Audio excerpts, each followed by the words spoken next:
The day started like any other quiet morning should, coffee steaming, birds making more noise than necessary, the kind of calm that makes you believe nothing stupid is about to happen. That illusion shattered when I heard metal scraping against metal. At first I thought it was a raccoon messing with my trash can. Then I heard a frustrated huff. A human huff. The kind loaded with entitlement.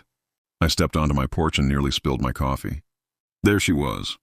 The HOA president, Karen, crouched beside my truck, aggressively jamming a shiny brass key into my driver's side door like she was cracking a safe.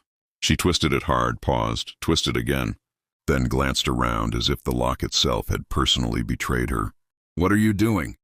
I asked calmly. She whipped around, clutching her clipboard like a weapon. "Why won't this master key work?" She snapped. "This is a violation." I blinked. "A violation of what?" She straightened up and delivered the line like it had been rehearsed in front of a mirror. "All vehicles within HOA visual jurisdiction must allow emergency access. Your refusal is suspicious."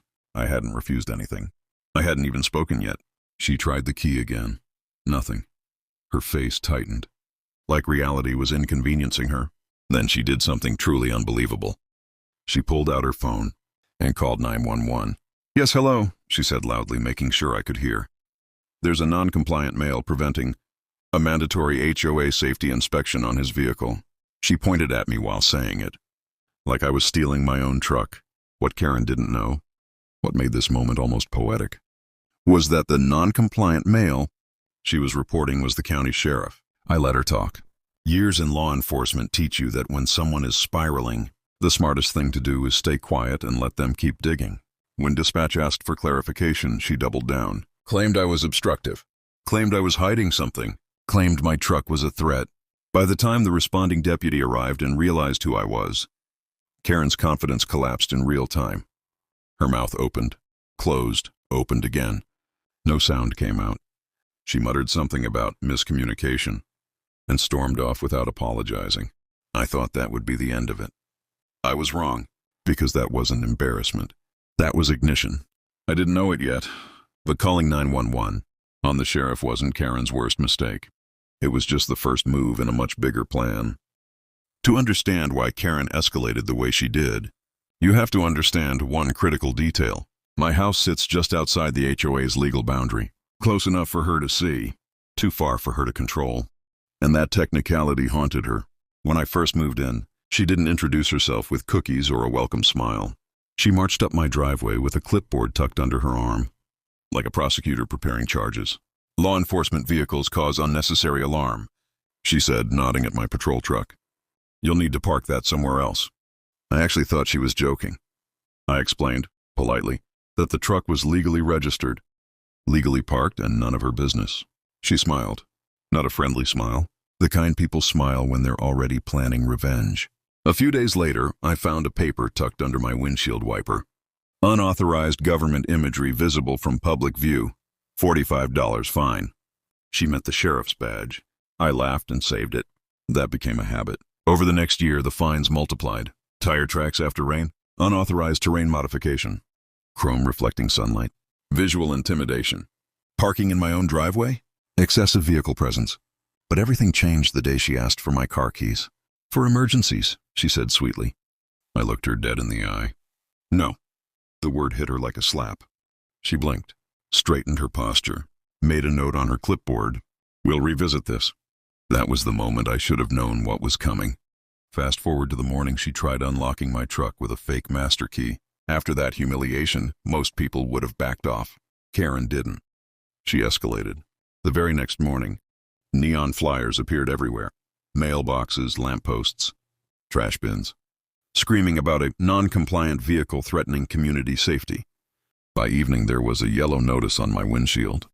"Parking violation, excessive vehicle presence, $65 in my own driveway." That's when I realized something important. Karen wasn't annoyed. She was obsessed. An obsession doesn't stop on its own. What I didn't know yet was that Karen wasn't just writing fake fines. She was about to physically mark my property and cross a legal line she could never walk back from. By the end of that week, Karen stopped pretending this was about rules. This was about control. Bright pink flyers appeared overnight, not just on my street, but throughout the entire neighborhood. mailboxes, light poles, even taped to trash cans like public warnings. The headline screamed in all caps, "Urgent Community Safety Notice." According to Karen, my truck was now officially classified as a potential hazard. Not because it leaked oil, not because it blocked traffic, but because it existed. She claimed I refused to comply with HOA-approved vehicle safety protocols. She warned residents that unchecked vehicles could destabilize neighborhood harmony. And at the bottom, in bold letters, she proposed a solution: universal HOA vehicle access. In plain English, she wanted a key to everyone's car. That afternoon, my neighbor Mark knocked on my door holding one of the flyers like it was radioactive. "This is about you, right?" he asked. "Apparently." He sighed. "She fined me last week because my car is red." Said it was visually aggressive. That was when I realized something unsettling. Karen wasn't just targeting me anymore. She was using me as the excuse to expand her authority over everyone. That night, another notice appeared on my windshield. Excessive vehicle presence, 65. I parked in the same spot I always had. My driveway, my property. I added it to the binder. The next day, Karen held what she called an emergency HOA meeting. Someone recorded it and sent it to me. Watching the footage felt surreal. She stood in front of a projector, displaying a blurry photo of my truck, taken from a low angle, as if it were a wanted poster. A pie chart labeled Community Instability Sources showed my vehicle taking up nearly the entire circle. She even had a slide titled Potential Threat Indicators. Size, color, reflectiveness, authority symbolism, owner non-compliance. One resident timidly raised a hand. "Isn't that the sheriff's truck?" Karen didn't miss a beat. Authority does not exempt anyone from community standards. That was the moment I stopped laughing. Because Karen wasn't joking anymore. She was building a narrative. And narratives are dangerous when someone believes them. The next morning, I stepped outside and saw something in my driveway that proved Karen wasn't just talking. She was preparing to take physical control. I opened my front door and froze. My driveway had been transformed.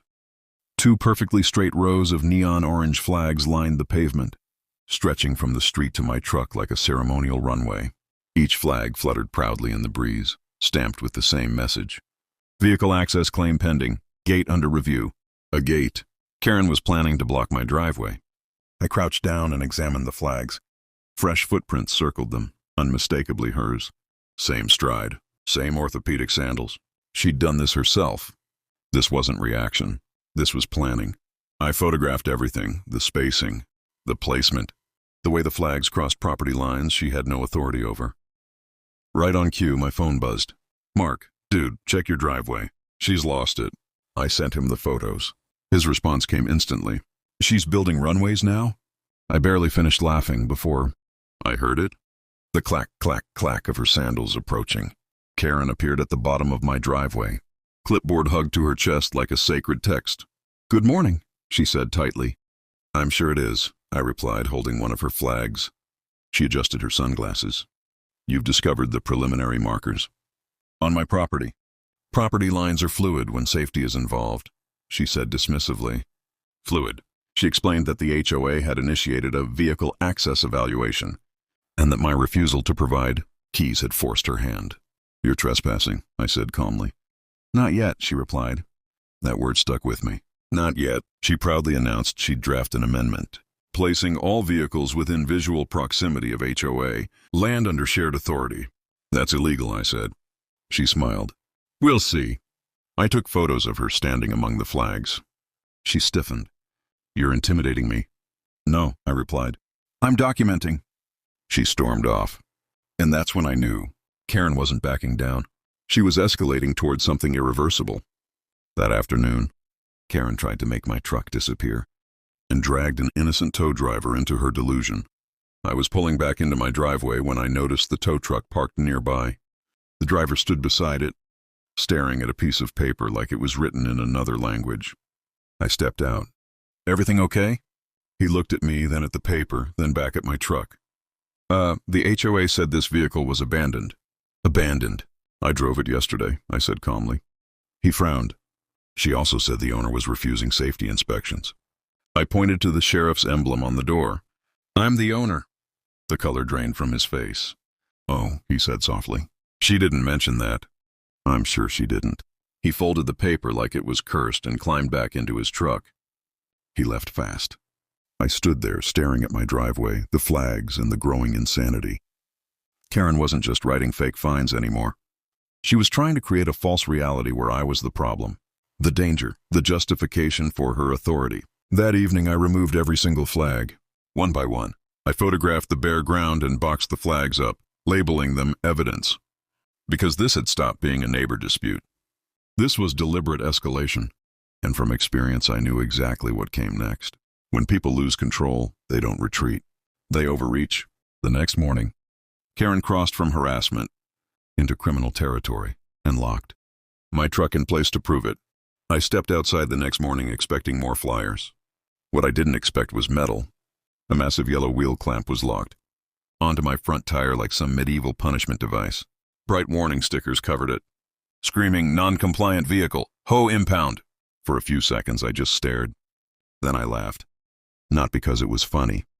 Because when absurdity reaches a certain level, laughter is the only sane response. Hernandez explained the law slowly, carefully, like you do with someone who's about to ruin their own life. You cannot immobilize property you don't own, he said. This is vehicle interference, Karen gasped. How dare you imply? I'm not implying, he replied. I'm reading. She accused us of oppression, of targeting her, of sabotaging HOA authority. When Hernandez instructed her to remove the clamp, she refused. Twice. On the third instruction, he said, "If you don't remove it, we will." That did it. She stomped over, yanked the clamp off my tire, and dragged it away while muttering about tyranny and rogue vehicles. No apology, no accountability, just rage. I thought that might finally slow her down. I was wrong again. 2 days later, glossy brochures appeared on every doorstep. The Great Vehicle Harmony Initiative. Printed at home, laminated, unhinged. Mandatory HOA access keys. Driveway inspections. Vehicle rotation schedules.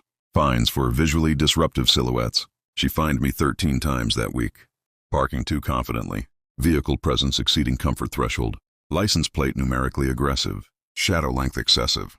I stopped using one binder. I started using 3. And then, just when I thought she couldn't escalate further, I came home and found a barricade. Karen didn't just find my driveway next. She physically blocked it and dared the city to stop her. A laminated tag dangled from the clamp. Release fee, $350. Processing fee, $25. Administrative fee, $15. Total due, $390. Karen had officially decided to commit a crime before breakfast. Behind me, I heard the shuffle of sandals. Well, she said triumphantly, arms crossed. Perhaps now you'll respect community authority. You immobilized my truck, I said slowly. It's not your truck, she snapped. It's a community-adjacent vehicle under review. You put a boot on private property. She smiled. Proactive safety enforcement. Karen had crossed the line from nuisance to criminal, and she did it proudly. I warned her, calmly, clearly. She refused to remove it. That's when I pulled out my phone. She scoffed. Pictures won't scare me. They're not for you, I said. They're for the police. Her face changed. I called non-emergency dispatch and requested an officer for unlawful vehicle immobilization. Since I was personally involved, policy required another deputy. Karen panicked. You're weaponizing law enforcement. No, I replied. You're confessing on record. Minutes later, a patrol car pulled up. Deputy Hernandez stepped out, took one look at the clamp and sighed. Morning, Sheriff, he muttered. Karen froze. She still tried to argue. Hernandez asked one simple question. Ma'am, did you place this device on the vehicle? Yes, she said proudly. It's heavy duty. That was her confession. But instead of backing off, Karen doubled down. And what she did next shocked even the responding officer. A plywood barricade stretched across the entrance of my driveway. Spray painted across the boards. Show parking zone. Authorized vehicles only. Zip ties held it together. A laminated sign warned of fines. I stared at it. Then I lifted it with one hand and leaned it against a tree. I left a sticky note. Nice decor. Wrong house. The next day, a city inspector knocked on my door. Someone had reported an illegal structure. Karen had accidentally reported herself. The inspector laughed, took photos, cited the barricade as non-compliant with reality, and left. Karen watched from across the street, silent, not embarrassed. Calculating. That silence was worse than her yelling. Because people like Karen don't stop when they lose power. They reinvent it. And sure enough, 3 days later, a thick, glossy packet landed in my mailbox. A new logo, a new title, a new organization. Bluff Neighborhood Mobility Council. Karen hadn't given up. She'd rebranded. Karen was done pretending to be HOA president. Now she was creating her own fake government. The packet was professionally printed. That alone should have terrified me. The cover featured a sparkly suburban street. Cars parked at perfect angles like a fantasy brochure. Across the top, bold letters declared, "The Community Vehicle Harmony Initiative, presented by the Bluff Neighborhood Mobility Council." A council? We didn't have one. It flipped it open. The first page was a letter signed, Acting Coordinator K. Allen. Karen had promoted herself again.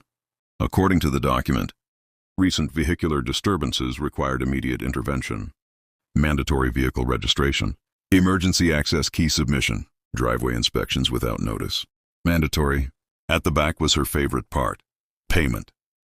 Harmony contribution $89, due in 5 days. A QR code linked directly to a PayPal account. Her PayPal account. I laughed out loud at my mailbox like a man losing his grip on reality. That's when I noticed her.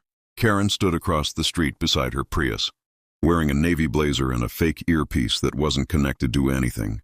She watched me read like a teacher waiting for applause. "A new council?" I asked. She nodded proudly. "Community demand." "Which community?" "Concerns are confidential," she said. Of course they were. "This is a fraud," I told her. "This is leadership." I refused to sign her acknowledgement form. She fined me 13. Why 13? No one knows. That evening I laid everything out on my table. Packets, fines, barricade photos, wheel clamp evidence. It was time to stop being patient.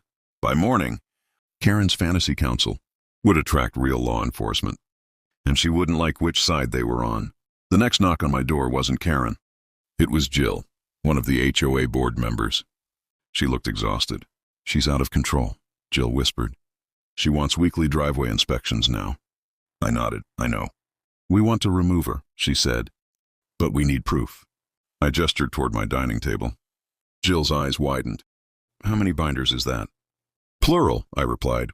The board scheduled an emergency meeting for Friday. Karen didn't know yet, but she sensed resistance. That week, fines exploded across the neighborhood. Headlights too assertive. Car washes too loud. Wheel humility insufficient. Residents stopped laughing. They started documenting. By Friday, people arrived carrying folders, screenshots, and printed emails. One guy brought a poster-sized violation labeled "Wheel Humility Deficiency." Karen arrived last, blazer, fake earpiece, clipboard like a badge of honor. "I'll be running tonight's meeting," she announced. Jill said one word. "No." The room froze. Karen sat down for the first time in her reign. That was the moment she lost power. When I stood up to speak, Karen didn't realize this meeting would end her presidency and possibly start a criminal case. I didn't bring theatrics, just facts. I walked the room through everything: the master key, the 911 call, the fake fines, the clamp, the barricade, the fake council, the PayPal fees. Photos filled the projector. Gasps filled the room. Karen tried to interrupt. "This was all for safety." "You booted a sheriff's truck," I replied calmly. Someone laughed, loudly. I showed the PayPal link. That ended it. The board motioned to remove Karen as HOA president effective immediately. Hands shot up. Karen's hand rose alone.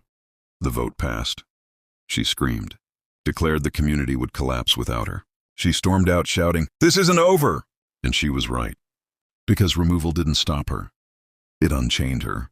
Within days, Karen returned under a new name and crossed into territory, even though she couldn't spin away. Karen didn't disappear after being voted out. She rebranded. 3 days after the meeting, a thick envelope appeared in my mailbox. No HOA logo, no angry handwriting. This one was clean, formal, and unsettlingly professional. Bluff Community Oversight Initiative. Mandatory mediation notice.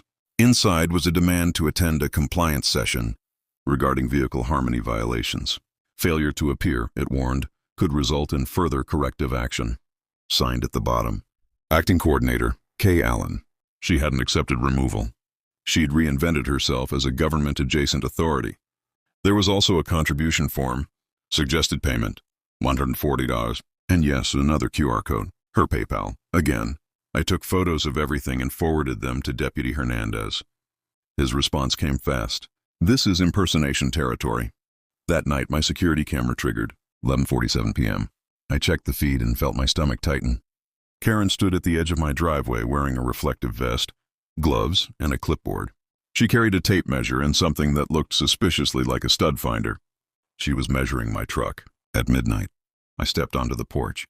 Evening, Karen. She jumped like she'd been caught stealing. I'm conducting an assessment, she stammered. Leave, I said. I have an oversight authority. No, I replied. You have a vest from Amazon. That word broke her confidence. I pointed to the camera. You're being recorded. She froze. Then she retreated into the darkness, muttering about harmony and compliance. That's when I knew. Karen wasn't done. She was unraveling. By morning, half the neighborhood had received the same fake legal notice, and fear was spreading fast. By sunrise, my phone wouldn't stop buzzing. Neighbors had received identical envelopes. Some were scared, others were furious. A few asked if they were actually in legal trouble. They weren't, but Karen wanted them to think they were. I collected 11 envelopes before noon and forwarded everything to the sheriff's office. Hernandez called me back. This initiative isn't registered at all. She's fabricating authority. That afternoon, Karen made her boldest move yet. She stood in the street waving a massive poster board like a protest sign. A satellite image of the neighborhood was plastered. Across it, my truck circled in red, arrows pointing inward. Disruption zone. Vehicle dominance risk. Kids stared. Adults whispered. Karen screamed about safety in shadows and threats to harmony. That's when 2 patrol cars rolled in. Karen smiled until Hernandez stepped out. He handed her a packet. She read the first page. Then she screamed. Real screams. Unfiltered panic. Harassment. Falsifying documents. Attempting to operate an unlicensed entity. She tried to argue about spirituality again. The law wasn't impressed. She was ordered to cease all contact immediately. As she drove away, she glared at me like this was my fault. It wasn't. This was consequence. We thought it was over until Karen broke silence one final time in the most Karen way possible. 2 weeks of peace followed. Real peace. No flyers, no fines, no fake counsels. Then a package arrived. No return address. Inside, pink tissue paper and a disabled glitter bomb. A note was taped to the lid. This is what restraint looks like. That was it. No threat, no demand. Just a final reminder that Karen still wanted the last word. My son came by later that evening. He shook his head when he saw it. She mailed you symbolic chaos, he said. Peak HOA energy, I replied. Months passed. Life normalized. Then Tanya from County Records stopped by with a folder. Inside were HOA registration documents for a new development, 30 miles south. Proposed HOA President Karen Allen. I closed the folder slowly. She's starting over, Tanya said. Yes, I replied. With new victims. I didn't warn them. Some lessons have to be experienced. Karen was gone, but her story wasn't. And the next neighborhood had no idea what was coming. Karen's disappearance left a silence behind that felt unfamiliar. Not calm, unfamiliar. For months, the neighborhood had lived in reaction mode. Checking mailboxes nervously, reading emails twice, parking cars with second thoughts. Her absence felt like stepping off. A treadmill you didn't realize was still running. People lingered outside again. Dogs barked without citations. Someone washed their car at night without consequences. Leonard, the new HOA president, stopped by one afternoon with a jar of homemade jam and an apology that wasn't necessary but appreciated. We should have stopped her sooner, he said. You did, I replied. Eventually. Life slowly returned to normal. But I didn't fully relax. Karen hadn't apologized. She hadn't admitted fault. She hadn't reflected. She had retreated. And people like Karen don't retreat forever. They regroup. Every few nights I'd check my cameras. Nothing. No vests. No clipboards. Just deer and raccoons reclaiming the perimeter. She once patrolled with imaginary authority. Then one night, my trail cam triggered. 11:58 p.m. The footage showed a figure standing just outside my property line. Not crossing it. Not moving. Just standing. A reflective vest caught the moonlight. Karen. She stayed there for nearly 10 minutes. Silent. Still. then turned and vanished into the trees. She obeyed the order, but she hadn't let go. That moment confirmed something unsettling. Karen wasn't done with authority. She was just looking for a new place to exercise it. The weeks passed quietly after that. The sheriff's office finalized Karen's case. She complied with the cease and desist. No more letters, no more fines, no more fake agencies. On paper it was over. But stories like this don't really end. They disperse. Spring arrived. I fixed the porch lights, planted tomatoes, repainted the railing she once measured for visual imbalance. Normal things. One afternoon, Tanya from County Records stopped by again. "I debated telling you this," she said. She handed me a folder. Inside were registration documents for a brand new HOA in a development south of town, incomplete paperwork, sloppy signatures. One section, however, was filled out clearly. Proposed HOA President Karen Allen. I exhaled slowly. "She's starting over," Tanya said. "They don't know her." "No," I replied. "They don't." She asked if I planned to warn them. I shook my head. Some lessons can't be taught. They have to be lived. Karen didn't want rules. She didn't want safety. She wanted relevance. And when relevance disappears, people like her rebuild it wherever they can. Looking back, I realized Karen never hated my truck. She hated what it represented. Karen's war was never about vehicles. It wasn't about keys, shadows, or harmony. It was about control. My truck symbolized something she couldn't regulate. Legitimate authority operating outside her imaginary system. And instead of respecting boundaries, she tried to erase them. She built her world on laminated paper and self-written rules. When reality pushed back, the structure collapsed under its own weight. Months later, a new couple walked past my place, pausing briefly at the fork in the trail where Karen once built her barricade. They looked confused, shrugged, and kept walking toward the lake. They had no idea what happened there. And that was the point. Communities don't need control. They need trust. They need limits. Karen mistook dominance for leadership and paid the price. Sometimes the best response to tyranny isn't shouting louder. It's standing still, documenting everything, and letting the truth do the damage. Because when people try to force authority they don't have, they eventually expose themselves. Karen did. And somewhere else in another neighborhood, she would again. If this story proves anything, it's this. Karen wasn't unique. And if you've ever dealt with someone like her, you already know how this really ends. When people ask me if I ever hear from Karen anymore, the answer is no. Not directly, but I don't need updates to know how her story continues. People like Karen don't change. They relocate. They carry the same clipboard mentality into new neighborhoods. New groups, new titles, different streets. Same behavior, different targets. The difference this time is that I'm no longer angry about it. I'm grateful, because living through that chaos taught me something I never learned in uniform or behind a badge. Real authority doesn't need permission slips, fake keys, or laminated threats. It doesn't scream. It doesn't posture. It doesn't invent rules to feel important. Karen believed control made her powerful. In reality, it exposed her. Every fake fine, every invented counsel, every attempt to force compliance only documented her downfall. And the moment she tried to unlock my truck, that was the moment she crossed from inconvenience into consequence. What saved the neighborhood wasn't yelling back. It wasn't confrontation. It was patience, documentation, and knowing where the real lines were. People often ask what they should do if they're dealing with someone like Karen. The answer isn't complicated. Don't escalate emotionally. Don't match their chaos. Let them create the record themselves. Because eventually they always do. The neighborhood today is quiet in the best way. Kids play. People wave. Cars park without fear of shadow violations. And sometimes, when I sit on the porch with my coffee in the early morning light, I think back to that first sound. Metal scraping against metal. And realize how one small act of entitlement unraveled an entire illusion of authority. Karen thought she was enforcing order. What she actually did was prove that control without legitimacy always collapses. So if you're watching this and dealing with your own version of Karen, at work, in your neighborhood, or anywhere else, remember this. Power taken is temporary. Power earned lasts. And the truth given enough time always wins. If you've ever had a run-in with an HOA nightmare, drop your story in the comments. I read them all. And if you want more real stories where entitlement meets reality, hit subscribe. Because unfortunately, Karen's stories never really end.